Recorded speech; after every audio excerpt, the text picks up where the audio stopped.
नमस्कार दोस्तों ज्योतिष शास्त्र एक गहन विद्या है और एक परंपरागत विद्या है जो कि हजारों वर्षों से चली आ रही है। हजारों वर्षों से चले आने के कारण ही इसमें बहुत सी भ्रांतियां उत्पन्न हुई हैं, बहुत से मिसकंसेप्शंस उत्पन्न हुए हैं।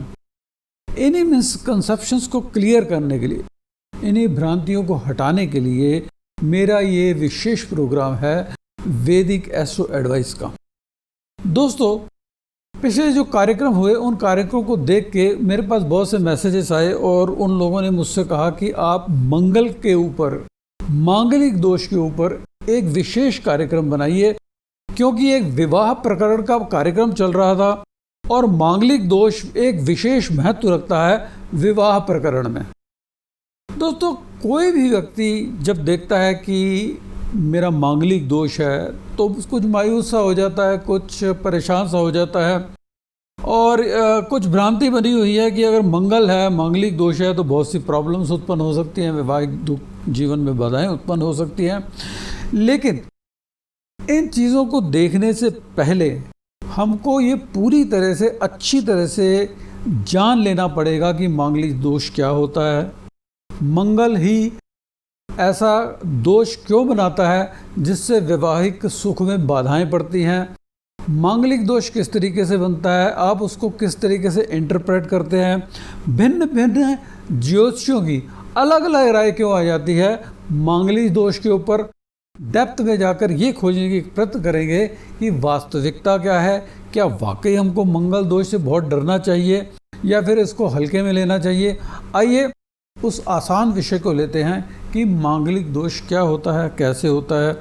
आप खुद अपनी कुंडली में मांगलिक दोष को किस प्रकार से देख सकते हैं, बहुत ही आसान है, कोई रॉकेट साइंस नहीं है। तो देखिए, सबसे पहले मैं आपको एक स्लाइड दिखाता हूँ। देखिए, आपको अपनी कुंडली में ये आकृति ज़रूर नज़र आएगी। आप इस आकृति में 12 भाव पाएंगे। ये जो सबसे ऊपर और दोनों तरफ से बीच का भाव होता है, यह होता है कुंडली का पहला भाव।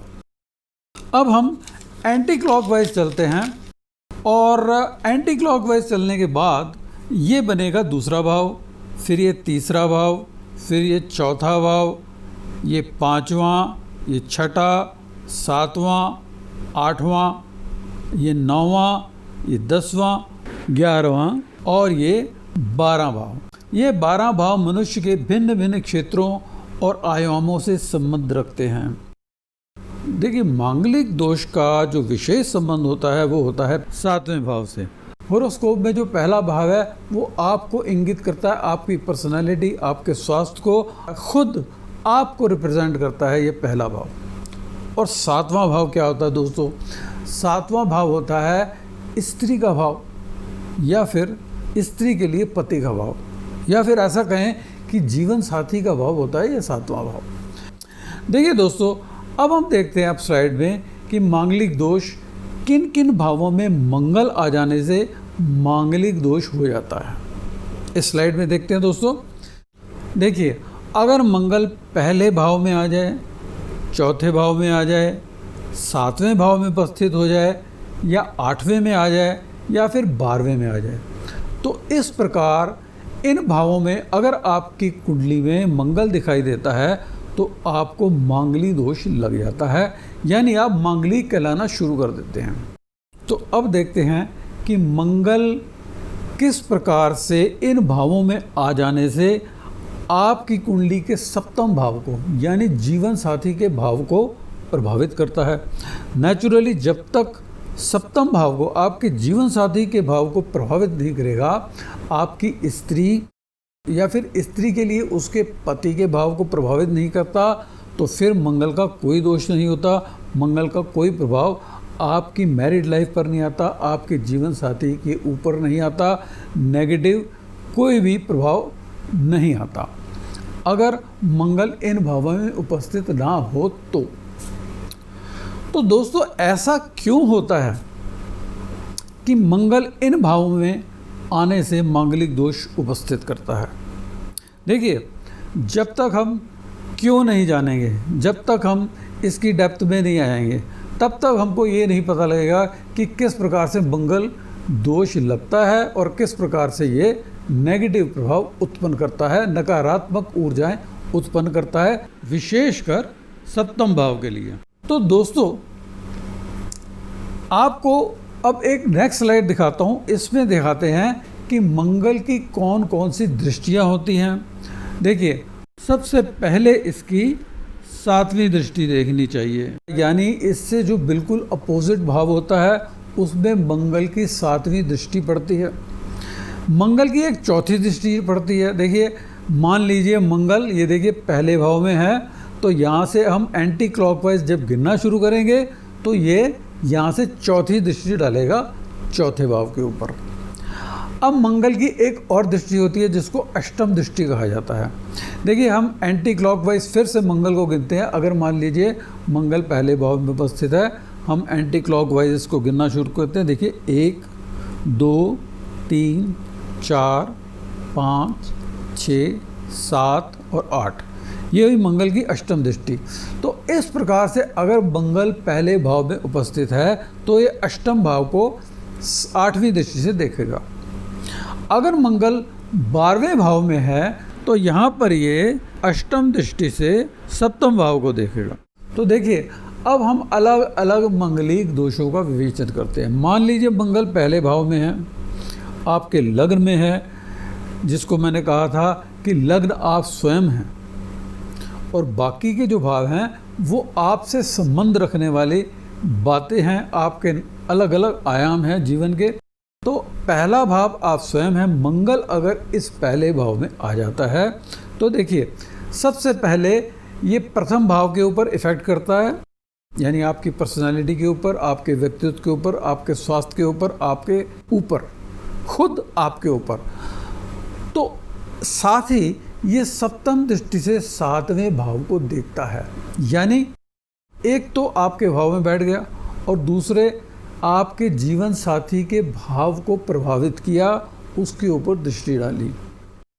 अब मान लीजिए मंगल चौथे भाव में बैठा हुआ है, तो चौथे भाव से बैठे होने के कारण हम देखिए गिनते हैं स्लाइड में 4, तो 1 2 3 और 4। फिर ये चौथी दृष्टि से सप्तम भाव को देखने लगा और उसको इसने लगभग संक्रमित कर दिया।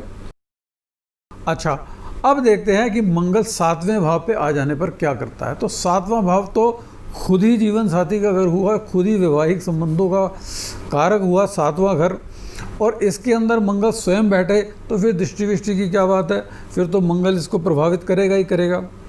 अब देखिए मंगल आ जाता है मान लीजिए अष्टम भाव पर, तो अष्टम भाव जो होता है वो यौनांगों का भाव होता है। तो इससे तो फिर आपको पता ही है कि ये भाव जो है वो मैरिटल लाइफ का एक अंग होता है, एक विशेष यहाँ पे इसकी बात की जाती है।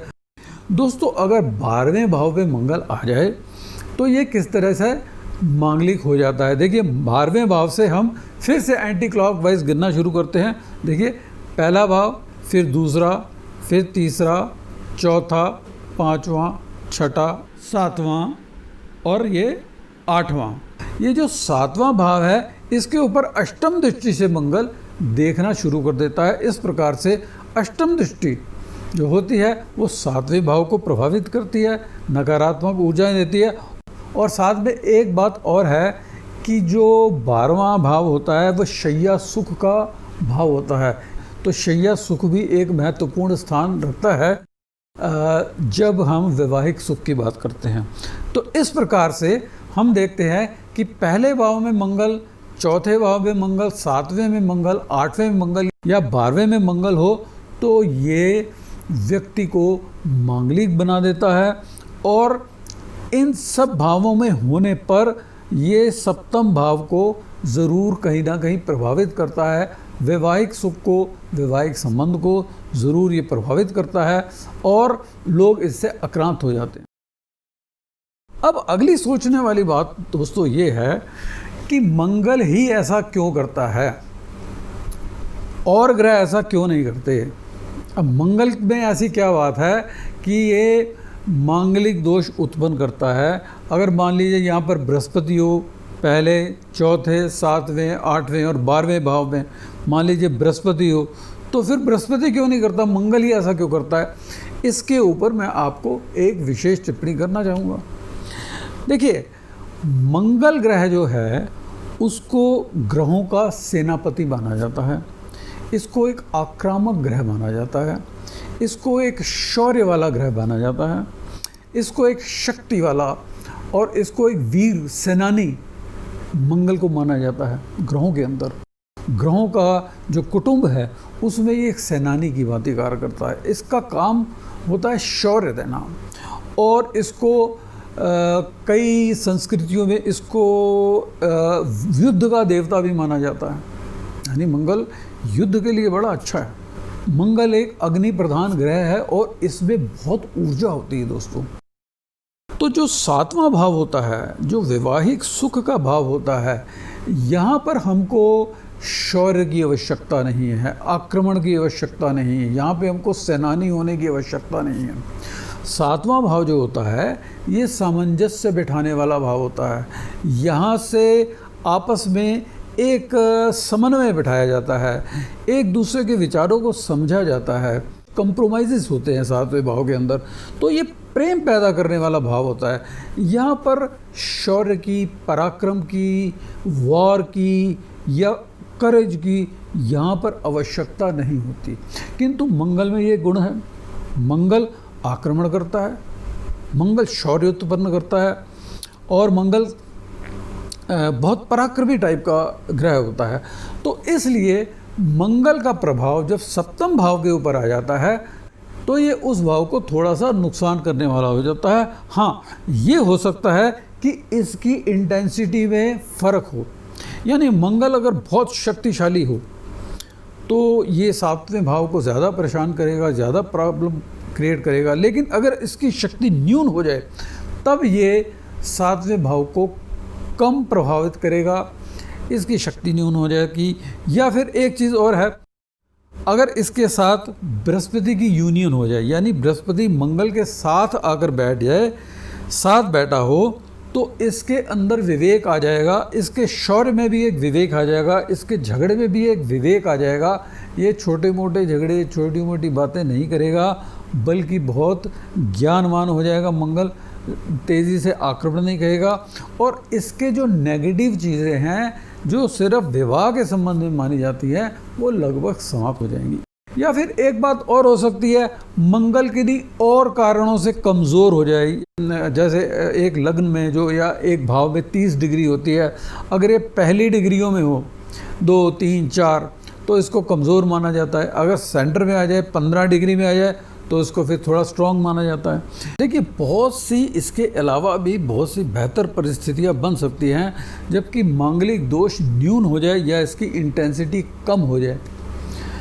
लेकिन ये एक विज्ञ दोषी, एक बहुत ही प्रोफेशनल ज्योतिषी बता सकता है कि मांगलिक दोष की इंटेंसिटी कितनी है, इसकी तीव्रता कितनी है, इसका प्रभाव, इसकी शक्ति कितनी है कि ये आपके जीवन साथी को या मैरिड लाइफ को कहाँ तक प्रभावित कर सकता है। ये असेसमेंट करना, ये एक ऊहापोह करके इस बात को निकालना एक विज्ञ ज्योतिषी का काम है, एक समझदार ज्योतिषी का काम है। जनरली जब आप कंप्यूटर से कुंडली मिलान करेंगे तो ये मंगल दोष अगर आपको आ जाएगा तो कंप्यूटर आपको कहेगा कि इसमें मांगलिक दोष है, इसमें मांगलिक दोष नहीं है, तो वो उसको रिजेक्ट कर देगा। लेकिन कुछ अच्छे सॉफ्टवेयर से ये भी लिखा हुआ था कि आप एक विज्ञ ज्योतिषी की सलाह लें, क्योंकि कंप्यूटर एक हद तक आपके गुण मिलान की जाँच कर पाता है। लेकिन आपको मंगल को बिल्कुल नकारात्मक दृष्टिकोण से बिल्कुल नहीं देखना। मंगल बहुत ही बढ़िया ग्रह है, शक्तिदायक ग्रह है, करेजियस ग्रह है और आपको बहुत तरीके से फ़ायदा पहुंचाता है। लेकिन मामला अगर वैवाहिक सुख का आ जाए तो वहाँ पर ये थोड़ा सा संक्रमण पैदा कर देता है, थोड़ा सा दोष पैदा कर देता है, क्योंकि वहाँ पर इसकी जो शक्तियाँ हैं उनकी ज़रूरत, उनकी आवश्यकता नहीं रहती। अब मैं करता हूँ अगली बात। इसके कारण कुछ लोग बहुत जगह भयभीत हो जाते हैं, बहुत ज़्यादा डर जाते हैं कि भाई मंगल हम मंगलिक हो गए, अब पता नहीं क्या होगा, कैसा होगा, ये बड़ी प्रॉब्लम वाली बात है। और कुछ नौसिखिए पंडित भी आपको उलझा देते हैं इन बातों में कि भाई बड़ी प्रॉब्लमेटिक बात है, ये मंगलिक हो गया तो बड़ी मुश्किल है।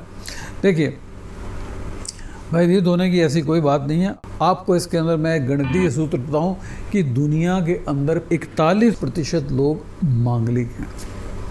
तो इसमें कोई ऐसा बात नहीं है कि को बहुत अनहोनी, कोई बहुत अजीब सी बात हो गई आपके साथ कि भाई आप मांगलिक हो गए। दोस्तों, एक छोटे से वीडियो में मांगलिक दोष के विवरण का पूरा समावेश नहीं हो सकता, अतः इंतज़ार करें मांगलिक भाग 2 की।